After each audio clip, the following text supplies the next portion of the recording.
तो हेलो बच्चों, आशा करते हैं आप सभी मस्त होंगे, स्वस्थ होंगे।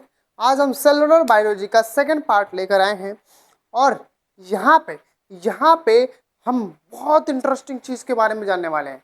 वो क्या है? डीएनए के बारे में जानेंगे। सेल के अंदर डीएनए, ठीक है, वो हम जानेंगे। डीएनए के अंदर कितने सेल हो, डीएनए के अंदर कितने नाइट्रोजन बेस पेयर होते हैं, कैसे स्ट्रक्चर होता है, किस तरह से काम करता है, वो हम पढ़ेंगे। चलो, यहाँ ये चीज़ जानने से पहले हमें एक चीज़ ध्यान देना है कि अगर आप सभी ने सब्सक्राइब नहीं किया है तो चैनल को सब्सक्राइब कीजिए। और ये चैनल जो है बिल्कुल नया है, इसको आपको सपोर्ट करना है। और यहाँ पे मैं और एक और सर जो है, मैं मैथ साइंस पढ़ाऊँगा और जो दूसरे वाले सर हैं वो आपको मैथमेटिक्स पढ़ाएंगे वहाँ पे। और अभी एक और टीचर आएंगे, एक और भैया आएंगे, वो पढ़ाएंगे आपको एसएसटी बेस्ट तरीके से। ठीक है, तीनों एक ही चैनल पे, एक ही सिंपल मैथमेटिक्स पे हम पूरा कवर करेंगे। ठीक है, और ये जो टॉपिक रहेगा ये एग्जाम ओरिएंटेशन नहीं है, लाइफ में जो काम आने वाला है, कैसे कैसे काम आएगा, किस तरह से है, जो यूजेस है उसको उस तरीके से काम करेगा। कैसे हम लाइफ में, जैसे कि कोई क्वेश्चन हम पढ़ तो लेते हैं बट उसका इम्प्लीमेंट नहीं करते हैं, ठीक है, वो चीज़ हमें इसमें ध्यान देंगे।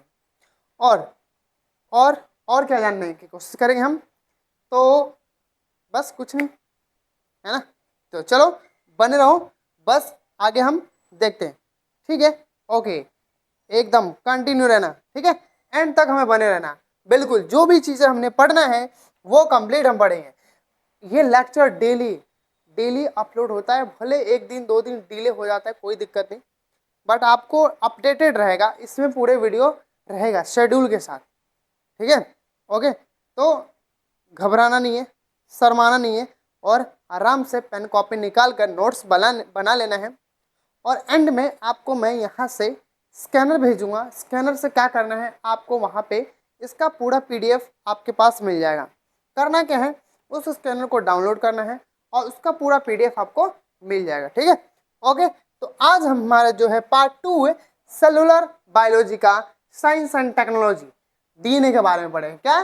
डीएनए के बारे में पढ़ेंगे। ठीक है, तो जो हमारे जो चीज़ रह गया था, हमने सेलुलर बायोलॉजी में बेसिक चीज़ें पढ़ लिया था सेल के बारे में कि क्या क्या चीज़ें हैं, eukaryotics, prokaryotics, plant cell, animal cell, ये सब हमने देख लिया था। हमने ये भी देख लिया था सेल की खोज किसने की, कैसे की, ठीक है, ये भी देख लिया था। और हमने प्लांट सेल, एनिमल सेल को भी हमने देख लिया था। ठीक है, आगे हम देख रहे हैं कि सेल वॉल क्या होता है, किससे बना होता है, ये भी चीज़ें पढ़ लिया है। ठीक है, और आगे देखते हैं सेल मेम्ब्रेन्स क्या होता है, ये भी सेल मेम्ब्रेन्स को क्या बोलते हैं, प्लाज्मा मेम्ब्रेन्स बोलते हैं, ये भी चीज़ें हमने पढ़ लिया था। इसका फंक्शन क्या है, अगर आपने नहीं देखा है तो इससे पहले वाली वीडियो में आपको जाकर देख लेना है, बहुत अच्छे से बारीकी से समझाया हुआ है। ठीक है, वहाँ पे आपको अच्छे से समझ में आएगा। और भी देखो, प्लास्टिड्स के बारे में पढ़े थे बढ़िया से एकदम डायग्राम के साथ। हमने जो भी फंक्शन होते हैं, डबल लेयर होता है, क्रोमोप्लास्ट होता है, ल्यूकोप्लास्ट होता है, जो भी चीज़ें इसमें था वो हमने सब कुछ आपको बता दिया था। एग्जाम ओरिएंटेड, कोई सा भी एग्जाम हो, यूपीएससी हो, सीएससी हो, ठीक है, रेलवे हो, बैंकिंग हो, एसएससी हो, कोई सा भी साइंस एंड टेक्नोलॉजी से जो भी क्वेश्चन आएगा वो आपको हैंडल कर सकते हैं। बहुत अच्छे से मैं पढ़ाऊंगा इसमें, सारा लाइन बाय लाइन एक एक करके एंड कवर करेंगे। ठीक है, ओके, आगे चलते हैं। माइटोकॉन्ड्रिया था, क्या चीज़ था, कैसे काम करता है, राइबोसोम्स कैसे काम करते हैं, इसका पिक्चर्स भी हमने दिखाया था, राइबोसोम्स का कैसे काम करता है, क्या काम होता है इसका। सेंट्रोसोम को भी सेंट्रोल जिसको बोलते हैं, ये चीज़ देखो यहाँ पे पिक्चर के साथ मैंने एनालाइज करवाया था।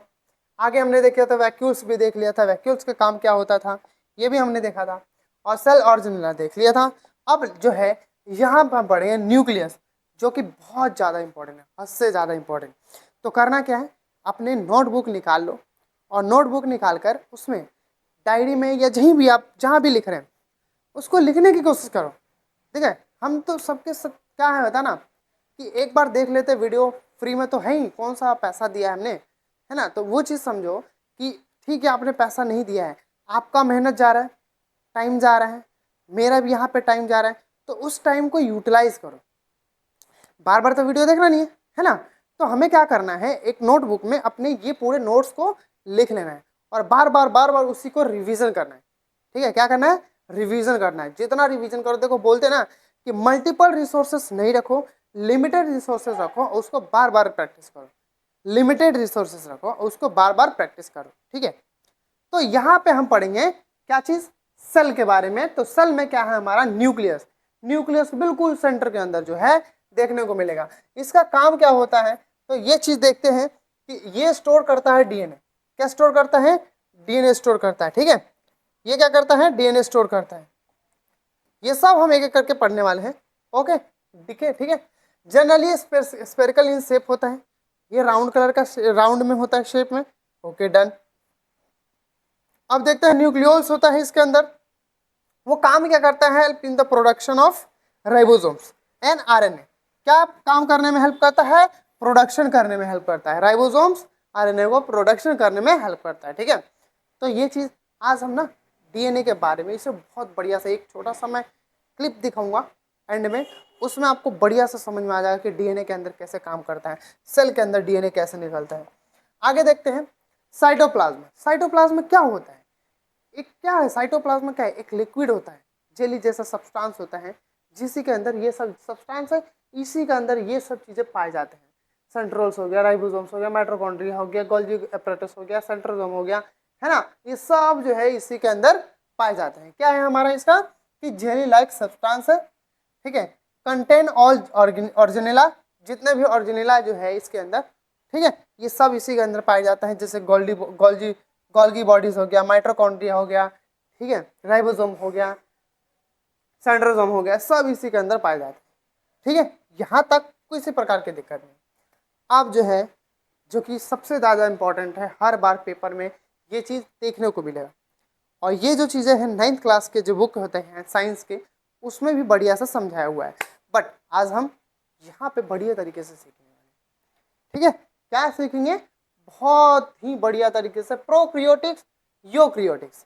ये बच्चों को समझने में थोड़ा सा डाउट होता है कि सर ये होता क्या, प्रोक्रियोटिक्स यूक्रियोटिक्स क्या होता है, कैसे काम करता है, क्या है, सेल के अंदर क्या है।